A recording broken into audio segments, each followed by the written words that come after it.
It's Rich from the Metal Cell podcast. It's an absolute honor to welcome Carlo Bellotti of Wormhole Death Records, Epictronic.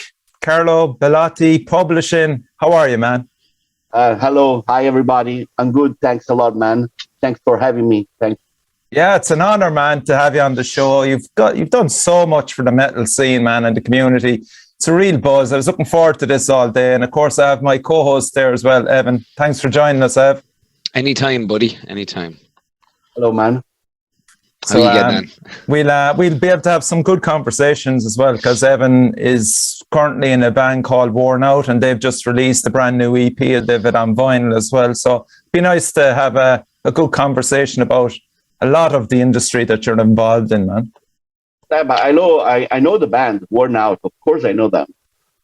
Oh, that's good. Yeah, absolutely. I know them. Ideal.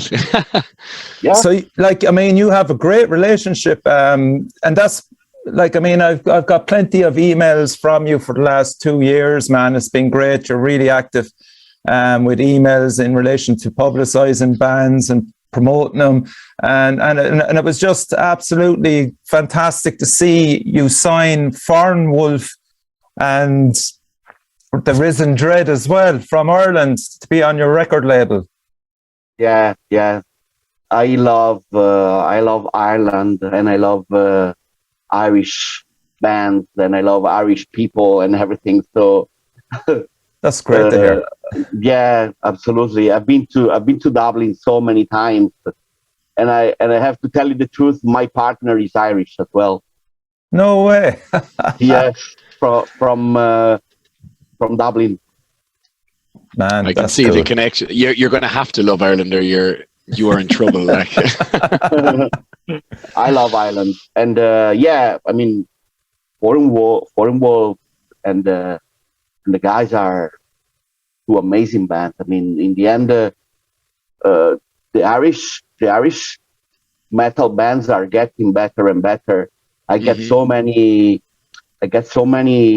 submissions from Ireland, and the quality of the Irish band is growing incredibly, and it has grown incredibly during the last few years. So they are getting better and better. So hopefully we will sign more and more Irish bands in the future. Man, that's great to hear. I mean, we've been flying the flag for the Irish scene on this podcast for 2-3 years now, and we're all of the same opinion that, yeah, it's. I think. Do you think, Carlo, is it just because we are an island that the Irish bands don't get as much, I suppose, traction in Europe? Oh, well, in the end, if you look at the biggest rock bands, like U2, for instance, I mean, they are Irish. So I think that the possibilities being so well connected with England are there for the Irish bands. What I think is that there is a lack of probably the scene. The scene is not that big in Ireland. You know, the scene is very small, and I don't know famous producers or famous studios, for instance. Because if you look at Italy, a lot of the bigger bands from Italy always produced albums in that big studio, you know, which the other bands follow them, and so they get good records and they get signed as well. So the scene grows and grows because of the good producers and the good labels. Instead, Ireland is so small. I mean, in the end, we had another band from Ireland signed. I don't want to say the name now because they are not signed to Wormhole Death anymore and longer. But they signed to a management. They signed to an Irish management, and the Irish management said, no, we don't need a label. Just work with us, and we are okay. Okay, but you are a management, then the band is going to need the label as well. Why the hell did you tell them to drop the label? I mean, so... Yeah. I don't know.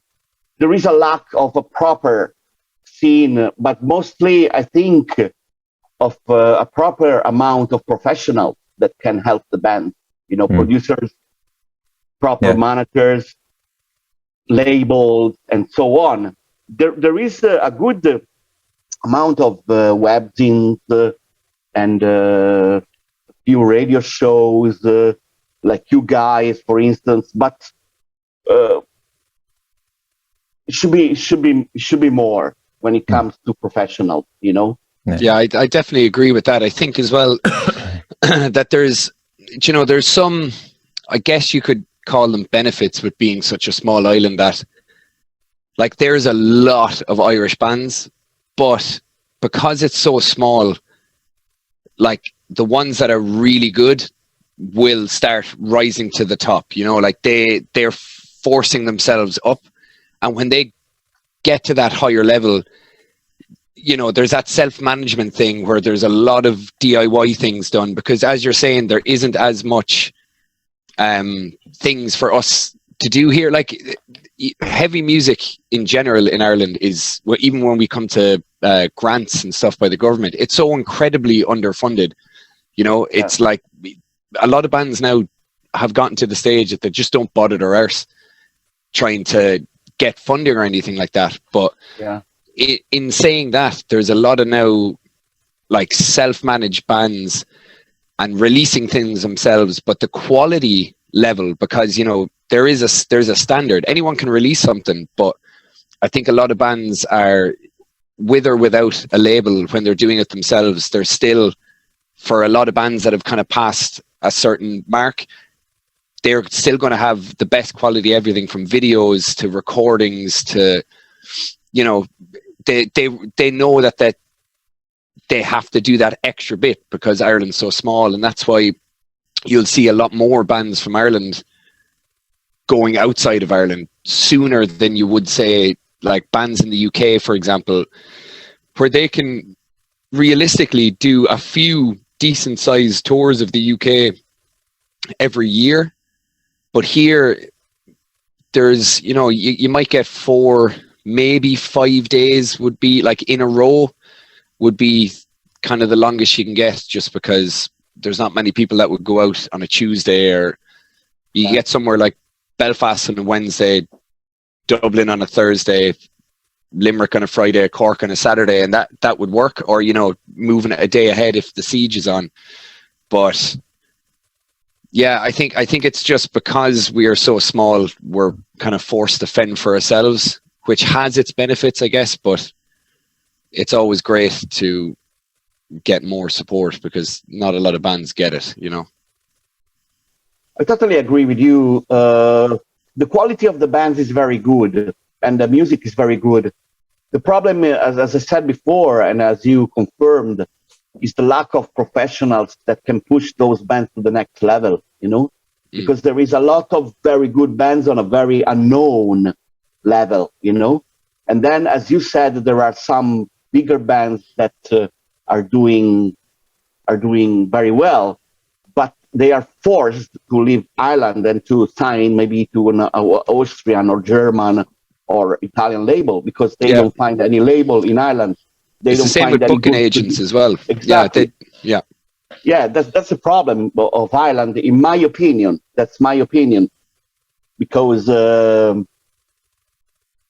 with more professionals, like for instance, you two had in the past with an amazing producer and an amazing label, then you can become the biggest band in the world, even if you come from Ireland. So look at Cranberries as well. I mean, obviously, I'm not mentioning metal bands because I'm talking about the big band, but you can make it if you are from Ireland. The problem is that you have to move out to find the right professional, and that's a shame because the quality of the Irish people, it's amazing. I mean, I love, as I said, I love the Irish people, and I love the attitude, and I love the way they are so nice and understanding. I just would like to see more professionals in Ireland, more labels, more agents, more good studios, more producers, and you would see that there would be more big bands. That's I promise you. Yeah. And what's life like and the music scene in Italy at the moment, Carlo? Are you starting to come back? Oh, in Italy, I'm getting. I mean, after a period where everybody was playing, everybody really, you could shake a bush and get a rock band, out of a bush. Now, with this crisis and with the problem, with the economical crisis, with the political crisis, etc., a lot of people struggle with the financial situation, money, etc. So there was a big and very severe and hard selection on the people that remained in the music business and in the music industry, and the quality is going up again. Okay. In fact, we have been like 10 years that we didn't sign an Italian band, and now we signed a couple of Italian bands because the quality is rising again, and the people are getting better and better, but we are still very, very far from Scandinavia, Germany, and those places. I mean, we mainly sign Scandinavian bands. Because those people have metal in their blood. In their blood, yeah. Yeah, and also it's funny because when I sit with an Italian band, they are like, "Yes, Carlo, tell us what you're gonna do for us." When I sit to the table with a Swedish band, the first thing they're gonna tell me is like, "Carlo, tell us what we have to do to kick ass." So it's completely the wrong. So it's completely the opposite approach. Sorry. Yeah. Yeah, because they want to work, they want to succeed, and they are humble. The Italian bands didn't have this, and that was a big problem in the past. But now they are changing. Now they are changing. They are getting more similar to the European bands and American bands. So the Italians are doing well now.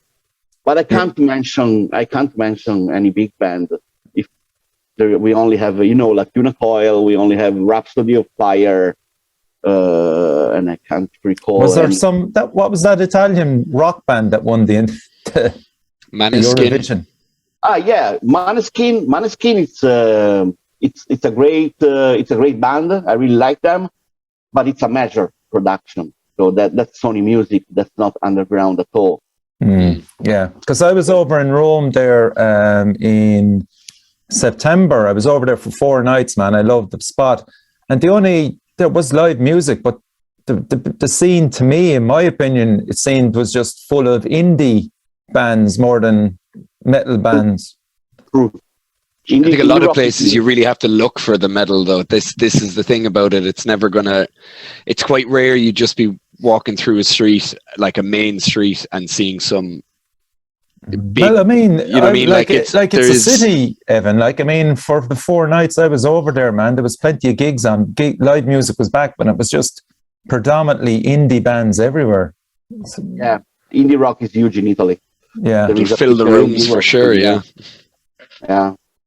We get so many. We get so many albums on Epictronic, because Epictronic is doing a lot of indie rock releases, and we get quite a lot of submissions from indie rock bands.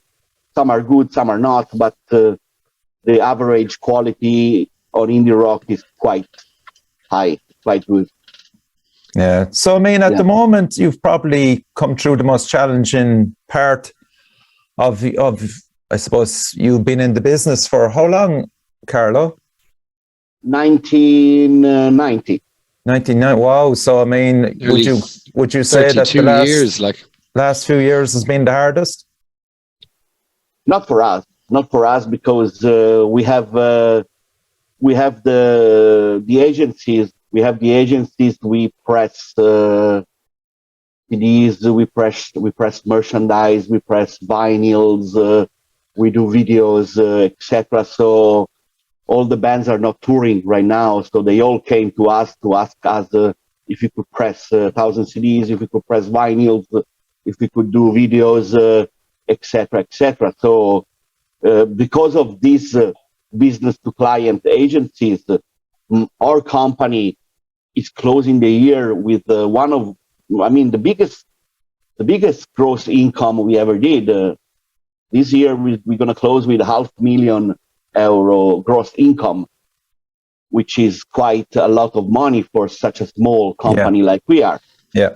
But the label obviously is struggling because the bands are not playing live, and if we don't play live, we don't sell CDs.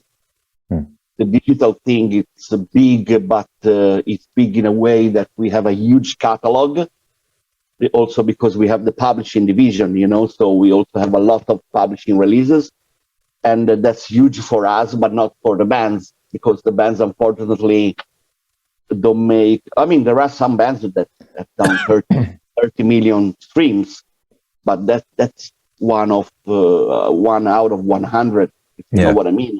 Yeah. The others are struggling because they don't play live, and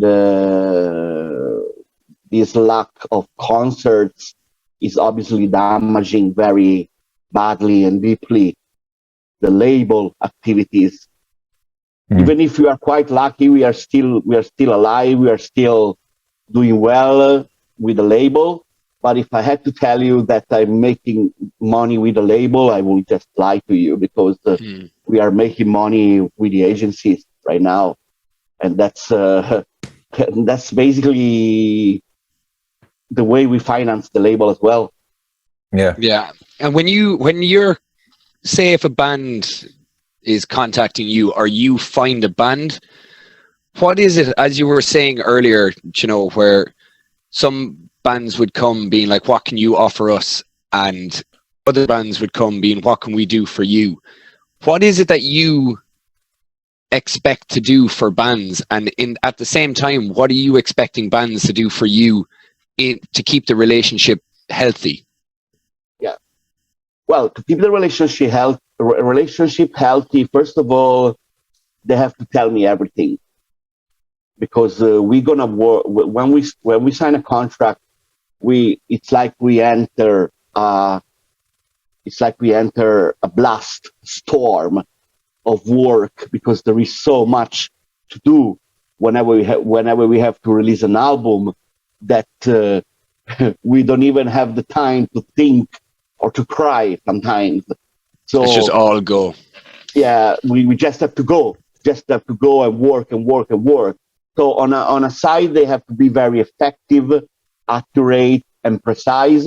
And on the other hand, they have to be very sincere and honest in terms of if they are not happy with something, if they want to change something in the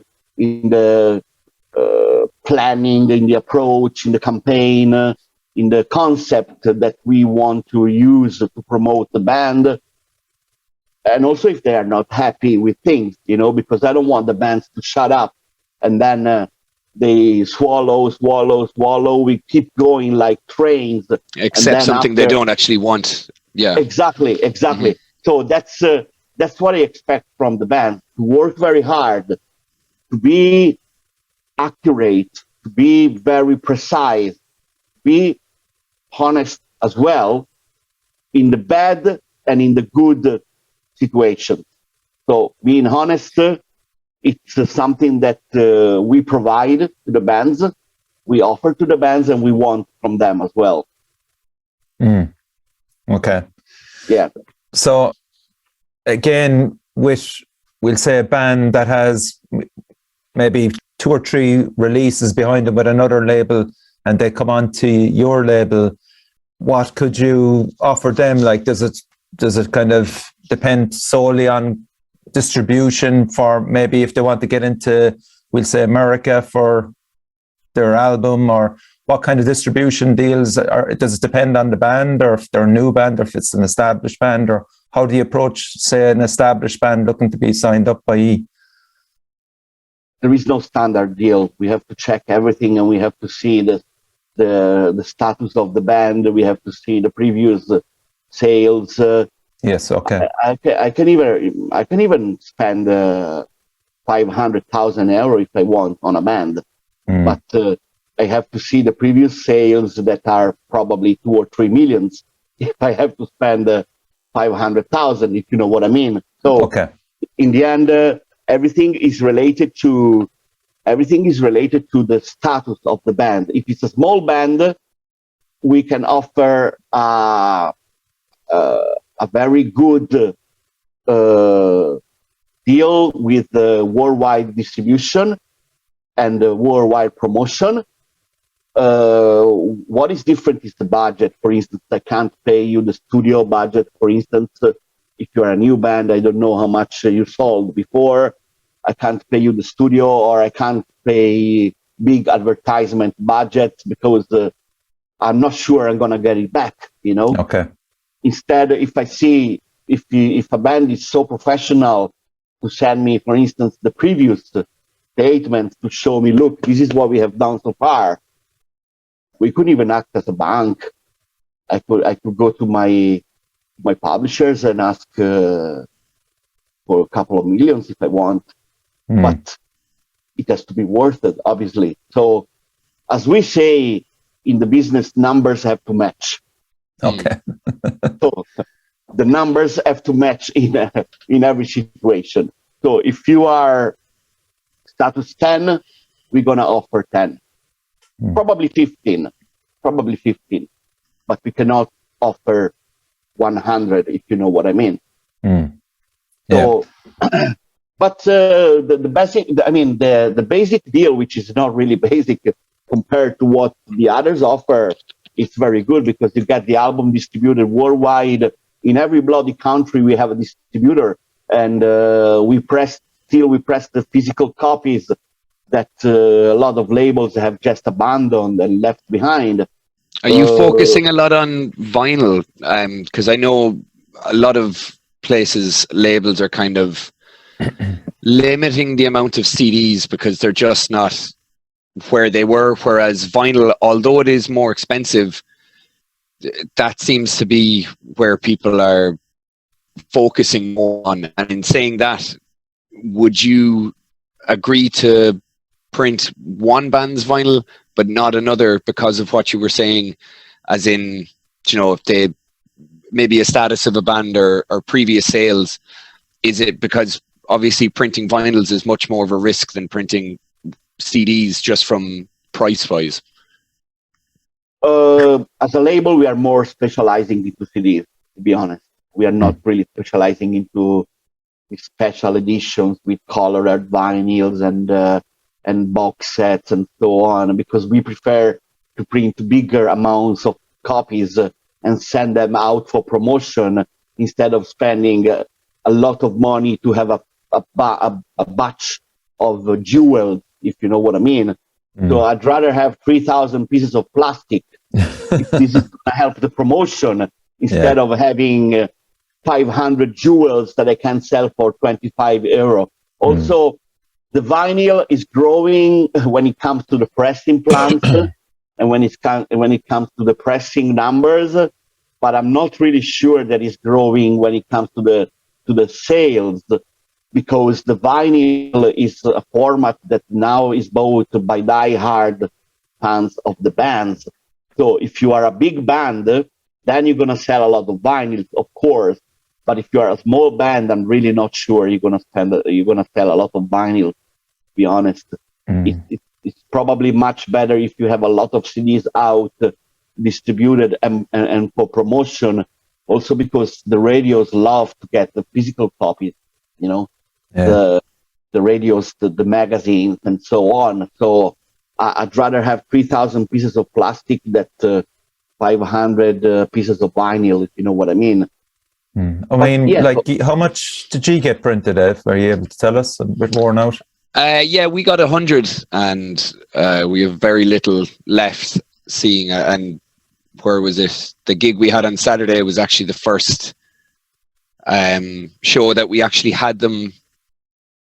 When the EP was actually out. So a few days ago was the first time we actually got to sell them at gigs. So everything has just been online sales. I don't know if with the 2 gigs that we have in March, I don't know if we'll have many, if not any, left after those. I think a lot of people there's something that, like, I know people that don't own record players, and it's such a collector's thing that they just love it. Like, you know, again, it's having that, because some people have as close to getting a vinyl player as they do a CD player in their house. Do you know what I mean? Some people literally don't have either. Whereas, you know, that's obviously where streaming would come in. Everything's but like Bluetooth metal connected. Fans in general just love to have a physical copy of something. Yeah, and that's why I think as well, vinyl was actually easier to sell for us than, like, we didn't even look at CDs, to be honest. We just, because again, like you were saying, we knew they'd just be sitting there, and we knew we were very confident that we could shift the vinyl, and we nearly have them all gone now at this stage. I'd love to know the amount of people that actually own, that are going to play it, and there's people that want to collect it, you know. I don't know what the difference between it is. Yeah, but that's, you know, that's because you knew you had a fan base ready to buy the vinyl, because Worn Out has a fan base already. But think of a band that is just starting, and they have to create the fan base. Oh, of course, yeah. Of course, no, I definitely get what you're saying there. Really not handy for promotion, if you know what I mean. Yeah. Very expensive to print, very expensive to ship, and then the journalist and the radio station probably don't even have a record player, if you know what I mean. So, of course, yeah. Or a CD player, yeah. It's a good point. Yeah, so it's much better for a band like you guys pressing 100 vinyls. It's a good idea because you have a fan base. But for a band that is just starting, it's much better to print more and more CDs, so we can send them out for promotion, for presence into catalogs, into mail orders, into distributors, into CD is not really something that we want to sell. CD is much more a promotional item. It's a marketing tool.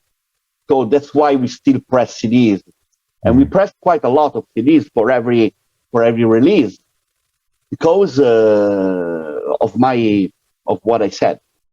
Yeah. But if you are a do-it-yourself band with a following, with a fan base, etc., of course you're gonna sell 100 copies of your vinyl. You said 100, right? Yeah. Yeah, 100. It's a totally decent number, and because you have a fan base. Yeah. Would you ever notice, like, when we're saying, again, you know, when we're like a brand new band that has no fan base, and then you're getting a band that does have a fan base, when they are coming to you, would you notice, obviously it depends on the bands, would you notice even different attitudes from both, one being more confident, being like, we want X, Y, and Z, whereas the new band, would you find they'd be more willing to just go along with whatever, especially if they haven't released anything yet, that they're more inclined to just kind of soak it in and try do what they can, compared to a band that have done it maybe themselves or in a previous label, that are coming in being like, we want this, and this, you know? Well, it's actually the opposite. The bigger they are, the more humble they are. And the smaller they are, the more demanding they are. I find that insane. Like, yeah, I don't know if you get that in Ireland. I think it's like the opposite. Like I understand, like, you know, when I understand humbleness. Like, I'm not saying does anyone come in being like, but, you know, just knowing who they are, knowing what they want to put out. Like you were saying, if they're coming with previous sales and things like this, just, you know, having that kind of confidence and being like, this is what we can do. This is what we can do on our own. This is what we need from you to bring us to the level that we want to go to. It's just a different approach. I mean, when a band has 7 albums and a couple of let's say 20,000 records sold already, we talk more like a business to business. Yeah. Negotiation and partnership. When a band is starting, we need to explain them a lot of things, because a lot of bands have a wrong idea of what a label is. And what a label is, you know. 100%. So but I think as well, Carlo, the modern bands, the new bands that are coming in, have overall a better idea of what they want to sound and what the quality of sound is like, whereas bands of my age were rolling in with shit fucking sounding demos and old albums, hoping to get signed up, because it's just a different. They have access to way better equipment now as well, obviously, but that was at a time where a label would actually like pay black for a metal massive bands studio. and extreme metal bands. Jesus Christ, you couldn't put some of that stuff out, man. It sounds terrible. Yeah, because nowadays the bands do quite a lot of the production and the recording and the tracking and the songwriting alone. So they have more control on the product. And don't forget that the young people are very good with computers. Yes. Software. So if they have a little bit of musical skills and very good ideas, then they have a computer and they are good with a computer. They are good with the music software.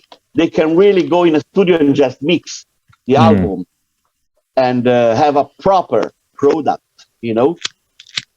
Yeah. Instead of, in the past, we had to go to a studio, analog recording, the tapes, 300 euro per tape, and one tape was just 12 minutes, and the studio was all analog, bloody expensive. The time was just limited, so they couldn't spend much time on the tracking, on the performance, on the mixing, etc. So obviously everything is different nowadays, because a band can spend 1 year just recording at home, and then they're going to send me an album which is going to explode into my bloody player, you know? Because the album is great. Maybe they just paid somebody to mix it, and some big name, because nowadays the digital mixing can be done just online, and it's cheap. It is. Well. It's a great point. Yes, correct. Yeah. You never have to meet them. Yeah, exactly. The mixing guy can just mix it at night or during the spare time, so he's not going to charge you a shitload of money, you know? So everything has got, everything is easier nowadays. The problem is that there is too much offer nowadays. Yes. Differently than in the past, because in the past you just had a few bands, a few labels, a few magazines, and so on. Nowadays it's so crowded that the competition is huge. So the quality has gone up, but somehow it has gone down as well, because everybody plays. Everybody wants to release the music on YouTube, on Spotify, and so on. And sometimes I get some demos that, oh my God. Sometimes I get some demos that I say, Jesus Christ, this band is it's just amazing, you know? So the level nowadays is very good or is very bad, if you know what I mean. Yeah. In the past was more leveled on the same kind of quality, you know? I suppose as well as that, you could see bands a lot more easier back a few years ago as well. They'd be on touring cycles, whereas nowadays, again, for the last 2-3 years, there's bands out there just chomping at the bit to get out, and they can't tour. You can't sell their T-shirts at festivals, or, you know. I think there was a massive, I've always said it, that I think a huge turning point for music was MySpace. Like MySpace and Pure Volume, like this is going back to, again, Carlo, what you're saying about there being so much out there. When bands had MySpace and starting to see that people all over the world can listen to them, you know, at any time, that they can message them and start contacting and making contacts. And a lot of bands got signed from MySpace. But the initial start of MySpace, there was a lot of bands putting up really shit versions of songs, like, you know, just recording something. That's when I think the whole, you know, you needed to have something recorded, because that's when the focus on recording came. And then as bands were getting bigger, you know, and people were able to record better at home, it was a slow slog to getting to these sites, these streaming sites like Pure Volume, and then you have Bandcamp and like SoundCloud and everything coming. So, you know, to stand out, people were spending that bit extra money because if someone goes onto your MySpace page and you have, you know, high level recordings, the chances of I don't know, fucking Roadrunner replying to one of your MySpace messages was a lot higher than if you had just some crappy little demo. So I think that was like the turning point of things starting to go up, where people realized there's a lot more eyes and there's a lot more ears. So things will have to start coming up. Whereas before, bands might not record at all, but they might have played 200 gigs a year. Do you know what I mean? It's like that's when word of mouth kind of came along. I totally agree with you. I totally missed MySpace. MySpace was such an amazing platform for music. Absolutely, I mean, people that don't know it don't even understand how powerful MySpace was for music. I mean, I remember the Wormhole That player had 800,000 bloody views. Yeah. On the Wormhole That player, on the MySpace player. All the bands had minimum 100,000 plays. Yeah. Minimum. Now, if you look at the bloody Spotify, I don't know, 3,000, 4,000, and it'll all come down to if you get on the right playlist, or like editorial playlists for Spotify are massive. And then you're getting scammers. This is the other thing, like as things grow, you're getting guys that are going to take advantage of it. So you have like ads that will come up on Facebook being like, we will get your songs on editorial, which you can't just buy onto that. That would make the editorials pretty shit after a while. But it's crazy just to see how that has changed. Like, that doesn't exist, man. That Spotify promotion is just bullshit. No, absolutely. We have been struggling to find somebody honest, and we never found it because it doesn't exist. It's all bots. It's all shitty. That's the thing. Yeah, that's absolutely all these websites. I've never even attempted to use one, but no, don't do it. No, like you're even little things like if you're putting it's same with Instagram followers and stuff. They will, like Instagram and Spotify, and they will spot that this has gone on to, and you know, your account gets flagged, and you know, there's people that want to just skip all the steps and just be at, like, you know, because Spotify can be an EPK in its sense. You know, when you're booking gigs, they'll see monthly listeners, or they'll see the amount of plays or something. And I think if someone thinks, right, if we can just get to 20 or 30,000 on one song straight away, then, you know, all this stuff will come quicker. But yeah, there's like loads of stuff there to be considering it, especially with the digital age we're in. Like, how do you think the music business will evolve with that, Carlo? The future. Yeah. I think we will go backwards and backwards and backwards. If you see now, they are printing cassettes again. Yeah, it's a big thing now. And I mean, there will be probably a breakdown, and the music industry will just go down into the drain, and then we will have to restart everything from scratch. Because the situation right now, it's impossible to maintain in the way it is, because Spotify is just paying 0.0000001 per stream. YouTube is paying 0.0003 per stream. And how are the people making money nowadays? I mean, the shows are no more with this bloody COVID and the pandemic. How are the bands making money nowadays?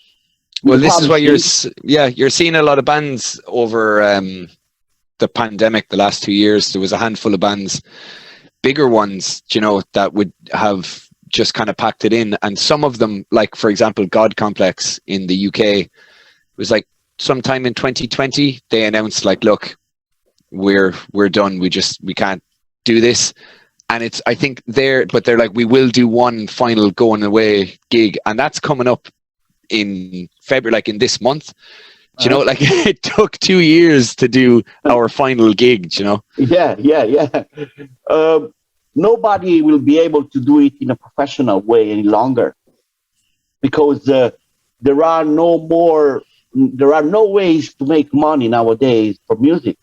The only way you have is like us having a company and doing merch, printing, pressing CDs for third parties, pressing vinyls for third parties, doing lyric videos. We do like, I don't know, 500 lyrics videos per month.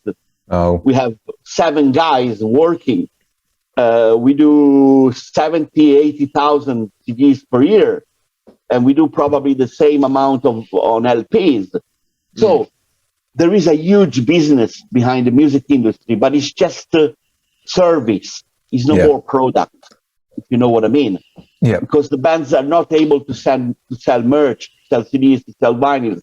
So they print a lot for promotion, etc., etc. But I mean, they don't make any money. So there will be a point where it's going to be a breakdown, and everything is gonna reset down, because if they don't play live, they are not selling the stuff. They keep pressing, they keep printing, they keep recording, and the streaming is not paying anything. So how is it going to end? The evolution is just going to be an evolution, in my opinion. I remember hearing a quote that blew my mind, and it's true, that the music industry, like with labels or anything like that, as well, mainly focused on labels, the music industry is the only business that, failing 90% of the time, is a success. Like if you have one band that's the 10% that recoups all the other bands that didn't make it, then you're a success. Like with any other business, if it doesn't work 90% of the time, you're probably going to go under. But with music, you just need that one that recoups everything, and then you can continue on, you know. It's true, because if I have to be totally honest, we have like 20 bands that repay all the investment from the others. Others. So in the end, there are 20 ways for 20 bands that are making a lot of money, and there are like, I don't know, 40, 50 bands that are really struggling. So in the end, it's true. It's true. Whenever you have to sign the good bands, and you have to sign the bands that really have a huge potential, they have to be unique nowadays, because everything has been done, everything has been told and said already. So they have to be unique. So they have to mix up the genres in a way that is even impossible to think. You know, one of the best sellers from Warmal Death, it's a band called Shadow Dream. They play ambient jazz, you know. Jesus. So ambient and jazz together, okay. Let me listen to it, because it's pretty weird, you know. And they have ended the promotion of the third album with 30 million streams. Which 00001, but it's 30 million, so it's you'll 20, get something 000. Like 20,000 euro. It's 20,000 euro royalties for the band, which is not that bad. Yeah. I mean, there is a lot of bands then, you know, Bruet in France have chosen not to involve themselves in Spotify at all, and just are content making a career using Bandcamp, and they had a really great release last year. So, you know, there's options for bands, but, you know, to get to the next level, you'll need a record label behind you. Would you agree with that? You need the money, you need the connection, the connections, you need the great music, you need the great attitude, you need a lot of things, man. Not just a label, you know, because the label is just probably one of the parameters that you have to cover, that you have to think about. But you need the amazing music, the unique music, stand out completely. Then you need some money to invest, because if you don't come to me with an amazing master recording, and I can't base my offer on previous sales, then I'm not going to sign you. Yeah. Then the connections which I can provide, for instance, but also you need to be an entrepreneur. You need to be somebody that is selling yourself so well with me. Yeah. So those are the things that you really need. Also perseverance, because you fail, and then you win at the end. You know. So in the end, it's so much that you need to make it as a job in music that is become almost impossible for 95% of the people. You know. Yeah. So what are the things that made you most proud, Carlo, in your own career so far? Because, I mean, you obviously are in a position now where you really enjoy, and, you know, your love of music obviously has got you there. But again, through, as you said, perseverance. So what are the proud moments or the moments that stand out for you? For me, the best feeling is when I understand that facts count way more than words. Let me explain you. People talk, you know. When you are in the eye of the storm, you have a lot of people that say good things about you, and you have a lot of people that say bad things about you. So you are always floating into this gray area, you know, where you don't know if you're doing well or if you're doing wrong, because there is somebody that tells you, yeah, Wormhole, that is the best label in the world. And then there is another one, no, I don't like it. And then you don't know which one is right. And then in the end, you understand that you keep going your way, and you don't look at others. You don't listen to what they say, and the facts. So the truth is always what makes you win and makes you stay there instead of disappearing. Because I've been there since 1990. Yeah. So I know, and I'm always growing constantly. And I know that everybody that said that I was wrong actually. Yeah. So this was the biggest achievement for me, being there for more than 30 years, never being forced to change my job because I did the big mistakes, never had to. Obviously, I had to say sorry many times because we commit mistakes. We commit mistakes. Like, could you imagine that? I've never apologized. But in the end, I know I was right because I'm still here. Yes. You know, and I didn't change. Obviously, I changed a lot under a personal point of view. I'm a grown-up man now. I'm no more the kid that was so like enthusiastic about producing music, producing bands, etc. You know, because you have to deal with people, and people are not always amazing, if you know what I mean. Oh, absolutely know what you mean. Oh, some people are fucking assholes, like. and in the end, the facts are just what count. What I have done, all the productions, I got the albums in the charts. I got certified gold.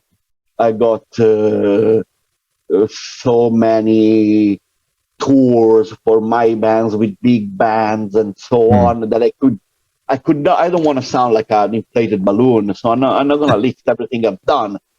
But just the longevity in the career, incredible. Yeah, exactly. Fair play, man. The constant growth that makes you think that you are going towards the right direction, and that's my biggest achievement. The fact that I have never gone the wrong direction, and the fact that I have never fucked up my career in any way. Obviously, I had to say sorry. I have committed mistakes, but in the end, it was always in good faith.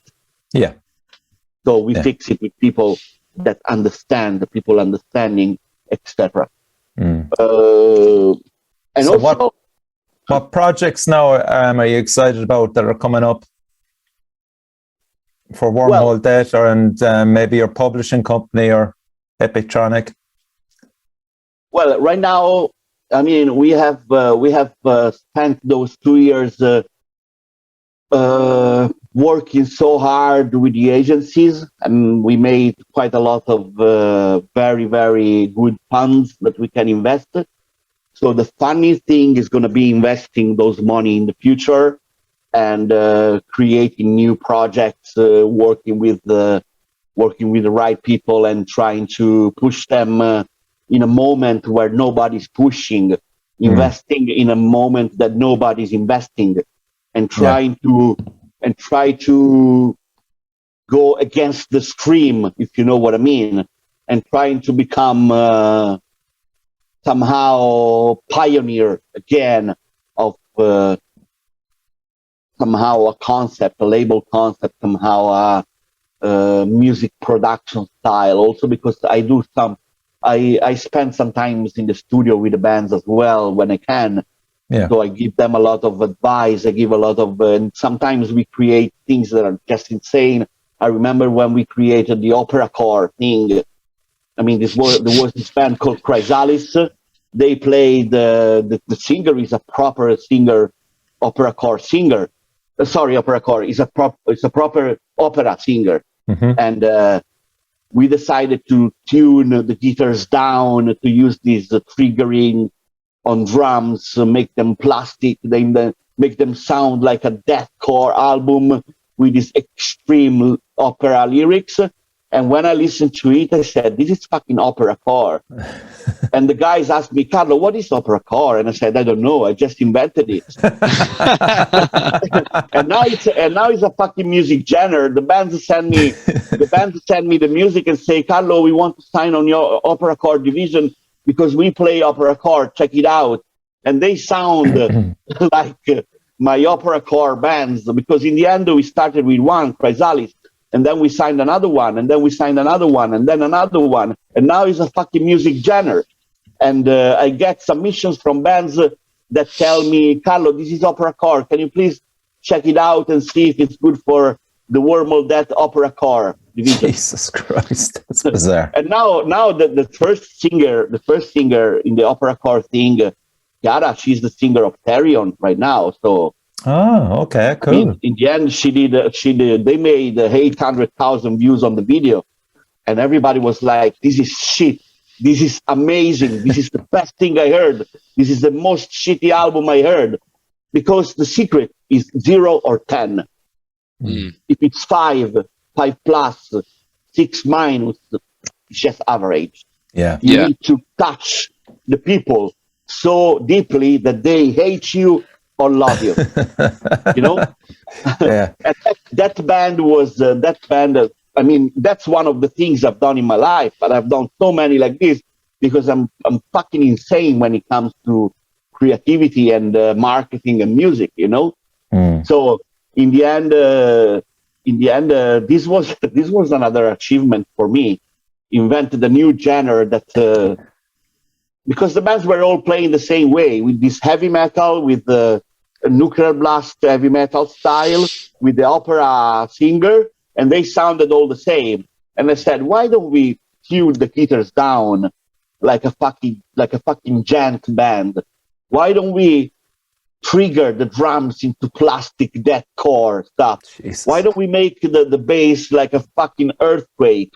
And why don't we make the keyboards so epic to the apocalyptic level? And they were like, okay, Carlo, I think you know what you're doing. I don't know. And when we did this album, check it out, Chrysalis. It's called The Awakening of Gaia. 10 years ago, we are still fucking selling the record. And the band split up 10 years ago because Chiara that's a good sign now. There. Do you remember, Carlo, when Celtic Frost brought out Into the Pandemonium? Yeah, of course. There's a brilliant example there of using opera singers and big orchestras as well. Yeah, exactly. I mean, when you have the musical skill, you should use them in an insane way. You don't have to do the standard things to please the market, to please the label. You have to go, when you are an artist, you have to go against everybody, you know, against the rules, against the market, against the stream, against everything. and then you can succeed.